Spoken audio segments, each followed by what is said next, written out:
about an ancient civilization of long-lost builders. Gotta be honest, this one started as I have no idea how we're gonna explain this, but by the end of my research, I think we got a pretty solid case here, friends. To start piecing together the lore of the zombie pigmen, we first have to look at their in-game behavior for clues. Now, obviously, these creatures are most commonly associated with Nether, but they can, on very rare occasions, appear in the overworld. When lightning strikes within 4 blocks of a pig, a zombie pigman will suddenly spawn. That immediately tells us that these two creatures are in some way connected. That the pigmen, at least at one point in their history, were related to normal, everyday pigs. We also know that the pigmen share some form of psychic link. Now, that might seem absurd to say, but their hostile behavior patterns confirm it. Attack one zombie pigman, and somehow all the others within a massive radius will become aggressive and converge on Steve. And it's not because they're hearing their attack friends, since the sounds they make are relatively quiet. And everyone is still aggressive, even if that attack happens in a completely sealed-off closed box that should deaden the sound to any outside listeners.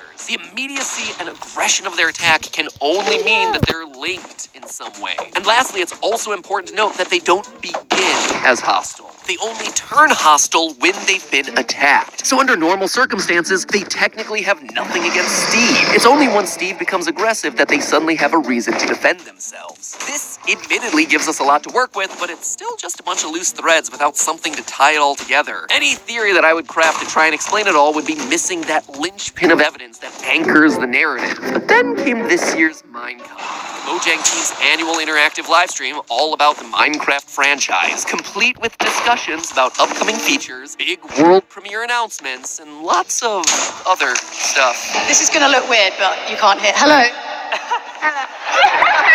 Because you gotta juice that sweet, sweet watch time. And this year, between gooey hands and whatever this was, we received a ton of new information about what changes are rolling out into the Minecraft world over the next couple of months. Bees, honey blocks, target blocks. But of all the new content, it was the changes coming in Minecraft 1.6. The Nether update that really caught my attention. Specifically, the new Piglin civilization.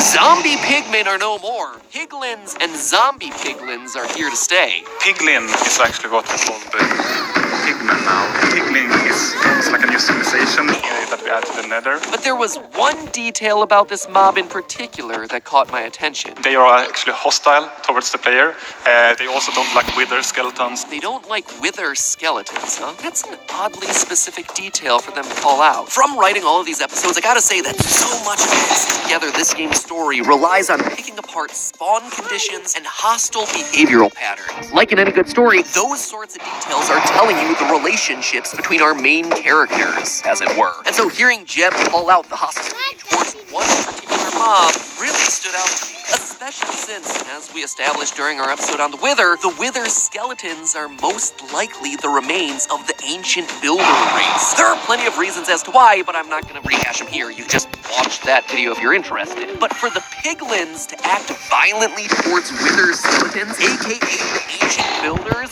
that was the last detail that I needed. There's hostility between these two groups. Something happened long ago between these two civilizations, and it hasn't been forgotten, even long after both civilizations are lost. Let's start putting all these pieces together, shall we? We know that the ancient builders started in the overworld, and at some point they created a nether portal and started to explore down there. We know this based on the chests and fortresses that exist down in the nether that could really have only been built by them. Now, here's where the piglins came. At some point, builders brought their with them into this hostile environment. Again, we know this based on that lightning strike evidence. Pigs and zombie piglins are connected, and yet there are no pigs in the nether, meaning that they started over.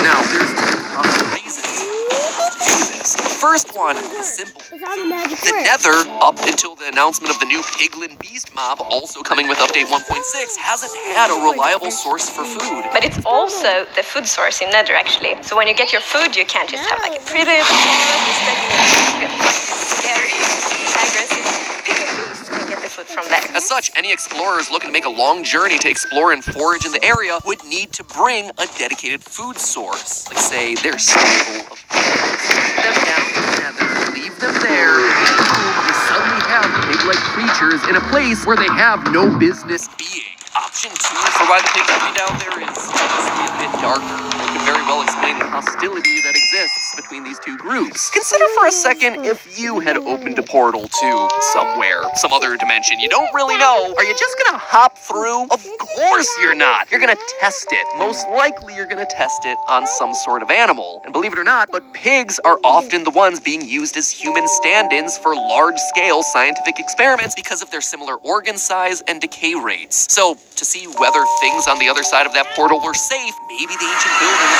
dropped their pigs on through, sacrificing a few of them in the name of science. Either way, pigs are brought to the Nether. And I don't know about you, but that would definitely give me a reason to hold a grudge against the people who brought me there, be they human or their undead wither skeleton forms. It also helps explain the wishy-washy aggressive feelings they have towards Steve. Zombie pigmen aren't aggressive towards Steve because he's not the one who brought them there. On the other hand, piglins are now aggressive towards Steve because, hey, he's a descendant of that ancient race of builders. So that explains how a pig-like species would get into this hostile supernatural environment and why they might be mad at the wither skeletons, but obviously it's skimming over a few teeny tiny details that might also need to be explained, like how they became walking, sword-wielding psychic warrior zombies. That's a pretty big logical leap to make there, right? Yeah. But, believe it or not, it's one that can be completely explained via nether. Remember what I said about the Nether not having much food? Well, that's gonna be true for the animals down here too. I mean, really, what would a pig eat down there? Crops require water, and it's simply not possible to place water down in the Nether. As such, the only thing that they're gonna be able to eat down there is netherwort. But if that were truly what the builders were feeding their primary food source, you would expect them to harvest it, right? Well, wouldn't you know it? But if you look at the essential elements of a Nether fortress, those places that were constructed by the ancient builders as their home away from home as they explored the hostile underworld, you see bridges, a lava well room, and surprisingly, netherwort gardens. Gardens placed there to harvest the only crop that could be grown in such a hostile landscape. So we know that the builders were indeed harvesting the stuff, but then why is netherwort so important here? Well, we also know that the Minecraft universe is one where you quite literally are what you eat. In our Enderman video, I linked the ancient builders being forced to eat the End's native crop of chorus fruit, with them slowly obtaining the plant's teleportation abilities. And while yes, that was admittedly just speculation, we don't even have to go into the realm of theories to prove this one.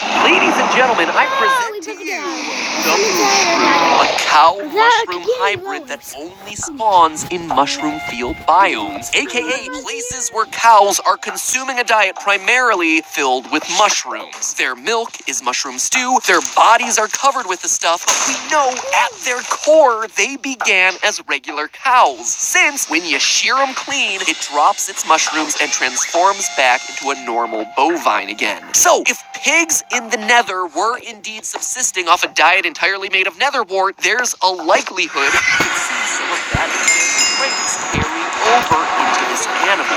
Now, here's the thing about netherwort. Even though I just called it a plant, it looks and acts very much like a fungus. Netherwort